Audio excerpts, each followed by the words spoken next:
নেকির দাওয়াত দেওয়ার ফজিলত মাকাশাফাতুল কুলুব এই কিতাবের মধ্যে উল্লেখ রয়েছে। একদা হযরত সৈয়দনা মুসা কালিমুল্লাহ আলা নবিয়ানা ওয়া আলাইহিস সালাতু ওয়াসসালাম একদা আল্লাহ তাআলার দরবারে ইরশাদ করলেন, হে আল্লাহ, যে ব্যক্তি তার আপন ভাইকে নেকির দাওয়াত দেয়, মন্দ কাজ না করার জন্য আদেশ প্রদান করে, তবে তার কি প্রতিদান রয়েছে? আল্লাহ তাআলা ইরশাদ করলেন, তার প্রতিটি কথার বিনিময়ে, প্রতিটি শব্দের বিনিময়ে তাকে আমি 1 বছর ইবাদত করার সওয়াব তার আমলনামার মধ্যে লিপিবদ্ধ করে দিই, এবং এবং আমার লজ্জা হয় তাকে জাহান্নামের শাস্তি প্রদান করার। সুবহানাল্লাহ। তো আমরাও কেন নেকির দাওয়াত দেওয়া থেকে বিরত থাকবো?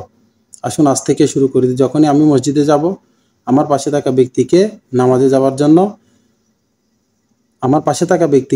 যাওয়ার জন্য দাওয়াত প্রদান করবো ইনশাআল্লাহ আজ্জা ওয়া জাল্লা। আল্লাহ তাআলা এই প্রতিটি কথার বিনিময়ে আমার আমলনামার মধ্যে একটি কথার বিনিময়ে 1 বছরের ইবাদতের সওয়াব লিখে দিবেন। সুবহানাল্লাহ।